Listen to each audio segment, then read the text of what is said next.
जय गुरु जी, शुक्राना गुरु जी। मेरी प्यारी संगत जी, गुरु जी का अनंतमंतम शुक्राना, लख लख बार शुक्राना, हर चीज का शुक्राना। संगत जी, आज गुरु जी के देखो कितने प्यारे दर्शन हो रहे हैं इस स्वरूप में। उस वाले स्वरूप में गुरु जी का सबसे ज्यादा दर्शन होता है, लेकिन जब इस वाले स्वरूप में दर्शन होता है, समझ लो अलग ही चमत्कारी दर्शन होते हैं संगत जी। और गुरु जी के तिलक में भी देखो दर्शन होता है ओम के रूप में। तो संगत जी देखो, गुरु जी हर पाठ शुरू होने से पहले मैं आपको बताता हूँ, हर हर रोज मैं यही कहता हूँ, हर पाठ शुरू होने से पहले गुरु जी अपनी मौजूदगी हमें महसूस कराते हैं।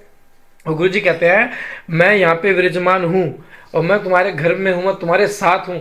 इस पाठ को मैं ही तुम आज्ञा दे रहा हूँ कि ये तुम पाठ तुम सुनो, लेकिन तुम इग्नोर करके इसे गलती मत करो। और संगत जी बहुत प्यारा सा भजन भी है गुरु जी का, वो शब्द है जो कि शब्द बहुत अच्छे शब्द हैं संगत जी, जो आपको करने चाहिए, जो बहुत ब्लेस शब्द हैं, बहुत ज़्यादा ब्लेस शब्द हैं। जैसे एक वो है कि जे तू मेरे वाला तक क्या मोह छंदा है, सतगुरु मेरे तो ही कारज सवारे। संगत जी बहुत प्यारे शब्द हैं। और संगत जी काफ़ी संगत की सेवा भी शुरू हो गई है गुरु जी की कृपा से। गुरु जी उनको ब्लेस करे, गुरु जी उनकी अरदास पूरी करे संगत जी। जो भी उन्होंने अरदास लगाई, और एक सत्संग आया था उनमें वो अपने बच्चों के लिए अरदास करे, तो संगत जी उनकी भी गुरु जी अरदास पूरी करे।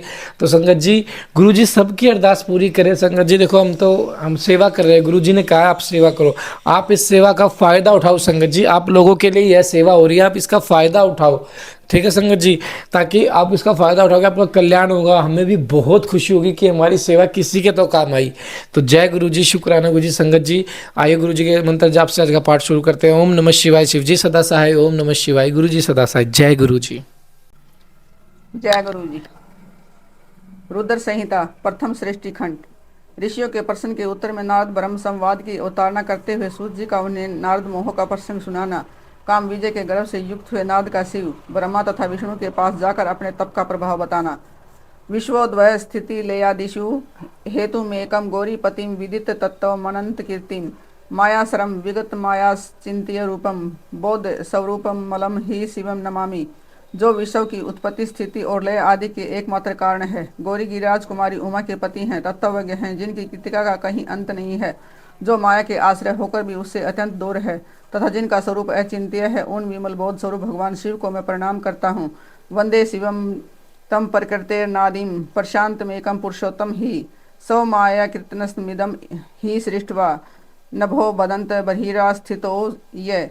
मैं स्वभाव से ही उन अनादि शांत स्वरूप एकमात्र पुरुषोत्तम शिव की वंदना करता हूँ, जो अपनी माया से इस संपूर्ण शिव विश्व की सृष्टि करके आकाश की भांति इसके भीतर और बाहर भी स्थित है। वंदे अंतरस्थम निज गुण रूपम शिवम सौस्त्रमिदम विचिष्टे जगंती नित्यम प्रीतो भ्रमंती यत् सनिधो चुंबक लोहवतम। जैसा लोहा चुंबक से आकृष्ट होकर उसके पास ही लटका रहता है, उसी प्रकार ये सारे जगत सदा सब और जिसके आसपास ही भ्रमण करते हैं, जिन्होंने अपने से इस प्रपंच को रचने की विधि बताई थी, जो सबके भीतर अंतर्यामी रूप से विराजमान है तथा जिनका अपना स्वरूप अत्यंत गूढ़ है, उन भगवान शिव की मैं सादर वंदना करता हूँ। व्यास जी कहते हैं, जगत के पिता भगवान शिव, जगन माता कल्याणमयी पार्वती तथा उनके पुत्र गणेश जी को नमस्कार करके हम इस पुराण का वर्णन करते हैं। एक समय की बात है कि नैमिषराय में निवास करने वाले सौनक आदि सभी मुनियों ने उत्तम भक्ति भाव के साथ सूत जी से पूछा। ऋषि बोले, महाभाग सूत जी, विद्वेषर संहिता की जो साध्य साधन खंड नाम वाली शुभ एवं उत्तम कथा है, उसे हम लोगों ने सुन लिया। उसका आदि भाग बहुत ही रमणीय है तथा वह शिव भक्तों पर भगवान शिव का वात्सल्य स्नेह प्रकट करने वाली है। विद्वान, अब आप भगवान शिव के परम उत्तम स्वरूप का वर्णन कीजिए, साथ ही शिव और पार्वती के दिव्य चरित्रों का पूर्ण रूप से श्रवण कराइए। हम पूछते हैं कि निर्गुण महेश्वर लोक में सगुण रूप कैसे धारण करते हैं। हम सब लोग विचार करने पर भी शिव के तत्व को नहीं समझ पाते। सृष्टि के पहले भगवान शिव किस प्रकार अपने स्वरूप से स्थित होते हैं, फिर सृष्टि के मध्यकाल में वे भगवान किस तरह क्रीड़ा करते हुए समय का व्यवहार बर्ताव करते हैं, और सृष्टि कल्प का अंत होने पर वे महेश्वर देव किस रूप में स्थित रहते हैं। लोक कल्याणकारी शंकर कैसे प्रसन्न होते हैं, और प्रसन्न हुए महेश्वर अपने भक्तों तथा दूसरों को कौन सा उत्तम फल प्रदान करते हैं, यह हम सब हमसे कहिए। हमने सुना है कि भगवान शिव शीघ्र प्रसन्न हो जाते हैं। वे महान दयालु हैं, इसलिए अपने भक्तों का कष्ट नहीं देख सकते। ब्रह्मा, विष्णु और महेश ये तीनों देवता शिव के ही अंग से उत्पन्न हुए हैं। उनके प्राकट्य की कथा तथा उनके विशेष चरित्रों का वर्णन कीजिए। प्रभु, आप उमा के आविर्भाव और विवाह की भी कथा कहिए, विशेषतः उनके गृहस्थ धर्म का, अन्य लीलाओं का भी वर्णन कीजिए। निष्पाप सूत जी, हमारे प्रश्न के उत्तर में आपको ये सब तथा दूसरी बातें भी अवश्य करनी चाहिए। सूत जी ने कहा, मुनीश्वर, आप लोगों ने बड़ी उत्तम बात पूछी है। भगवान सदाशिव की कथा में आप लोगों की जो आंतरिक निष्ठा हुई है उसके लिए आप धन्यवाद के पात्र हैं। ब्राह्मण भगवान शंकर का गुणा अनुवाद सात्विक, राजस और तामस तीनों ही प्रकृति के मनुष्यों को सदा आनंद प्रदान कराने वाला है। पशुओं की हिंसा करने वाला निष्ठुर कसाई के सिवा दूसरा कौन पुरुष है उस गुण अनुवाद को सुनने से उब सकता है। जिनके मन में कोई तृष्णा नहीं है, ऐसे महात्मा पुरुष भगवान शिव के उन गुणों का गान करते हैं, क्योंकि वह गुणावली संसार रूपी रोग की दया है, मन तथा कानों को प्रिय लगने वाली और संपूर्ण मनोरथों को देने वाली है। ब्राह्मणों, आप लोगों के प्रश्न के अनुसार मैं यथा बुद्धि प्रयत्न पूर्वक शिव लीला का वर्णन करता हूँ। आप आदर पूर्वक सुने। जैसे आप लोग पूछ रहे हैं उसी प्रकार देवऋषि नारद जी ने शिव रूपी भगवान विष्णु से प्रेरित होकर अपने पिता से पूछा था। अपने पुत्र नारद का प्रश्न सुनकर शिव भक्त ब्रह्मा जी का चित्त प्रसन्न हो गया और वे उन्हें मुनि शिरोमणि को हर्ष प्रदान करते हुए प्रेम पूर्वक भगवान शिव के यश का गान करने लगे। एक समय की बात है कि मुनि शिरोमणि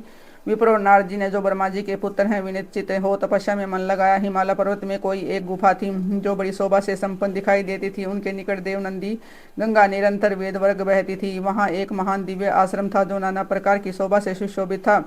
दिव्यदर्शी नारद जी तपस्या करने के लिए उसी आश्रम में गए। उस गुफा को देखकर मुनिवर नारद जी बड़े प्रसन्न हुए और सुदीर्घ काल तक वहां तपस्या करते रहे।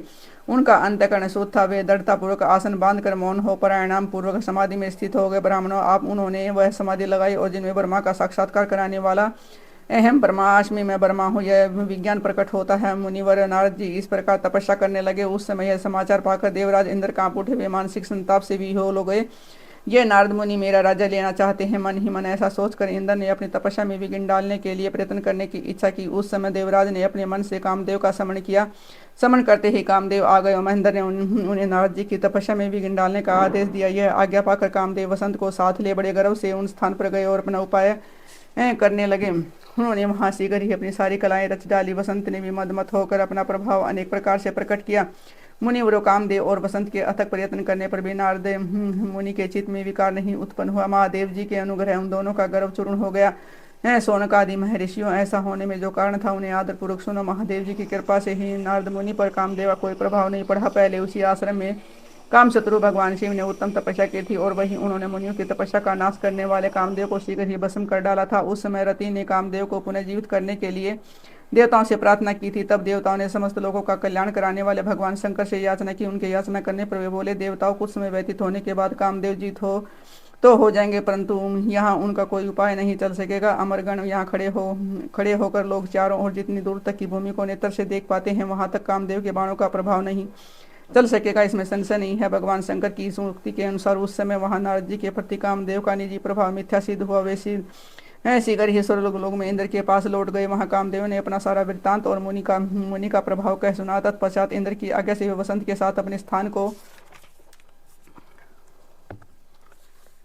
लौट गए। उस समय देवराज इंद्र को बड़ा विस्मय हो। उन्होंने नारद जी की भूरी भूरी प्रशंसा की, परंतु शिव की माया से मोहित होने के कारण वे उस पर पूर्व वृत्तांत को समझ न कर सके। वास्तव में इस संसार के भीतर सभी प्राणियों के लिए शंभु की माया को जानना अत्यंत कठिन है। जिसने भगवान शिव के चरणों में अपने आप को समर्पित कर दिया, उस भक्त को छोड़कर शेष सारा जगत उसकी माया से मोहित हो जाता है। नारद जी भी भगवान शंकर की कृपा से वहां चिरकाल तक तपस्या में लगे रहे। जब उन्होंने अपनी तपस्या को पूर्ण हुई समझा तो वे मुनि उससे विरत हो गए। कामदेव पर मेरी विजय हुई ऐसा जानकर मुनीश्वर के मन में व्यर्थ ही गर्व हो गया। भगवान शिव की माया से मोहित होने के कारण उन्होंने यथार्थ बात का ज्ञान नहीं रहा। वे यह नहीं समझ सके कि कामदेव के पराजित होने में भगवान शंकर का प्रभाव ही कारण है। उस माया से अत्यंत मोहित हो मुनि शिरोमणि नारद अपना काम विजय संबंधी वृत्तांत बताने के लिए तुरंत ही कैलाश पर्वत पर गए।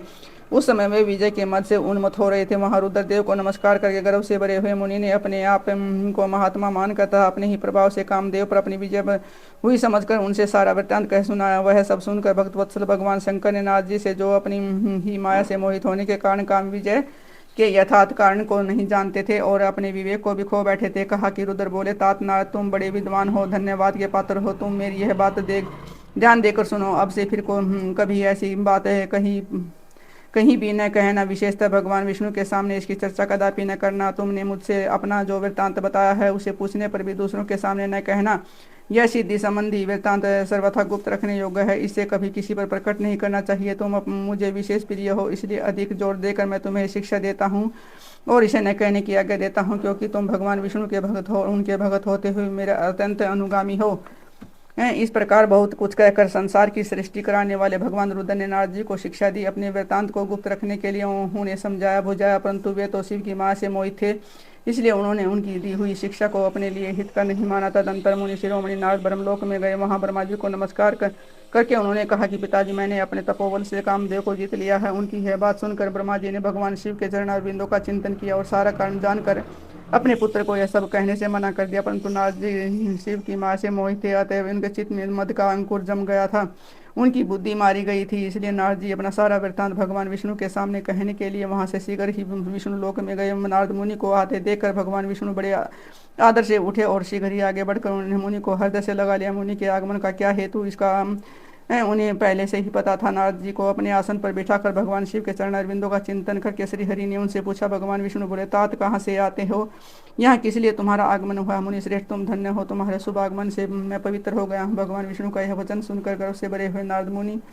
ने मद से मोहित होकर अपना सारा वृत्तांत बड़े अभिमान के साथ कहे सुनाया। नारद मुनि का यह अहंकार युक्त वचन सुनकर मन ही मन भगवान विष्णु ने उनकी काम विजय के यथार्थ कारण को पूर्ण रूप से जान लिया। तत्पश्चात श्री विष्णु बोले, मुनि श्रेष्ठ, तुम धन्य हो, तपस्या के तो भंडारी हो, तुम्हारा हृदय भी बड़ा उदार है। मुनि जिसके भीतर भक्ति, ज्ञान और वैराग्य नहीं होते, उसी के मन में समस्त दुखों को देने वाला काम, मोह आदि विकार शीघ्र उत्पन्न होते हैं। तुम तो नैष्टिक ब्रह्मचारी हो, सदा ज्ञान वैराग्य से युक्त रहते हो, फिर तुम में काम विकार कैसे आ सकता है। तुम तो जन्म से ही निर्विकार तथा शुद्ध बुद्धि वाले हो। श्री हरि की कही हुई ऐसी बहुत सी बातें सुनकर मुनि शिरोमणि नारद जोर जोर से हंसने लगे और मन ही मन भगवान को प्रणाम करके इस प्रकार बोले।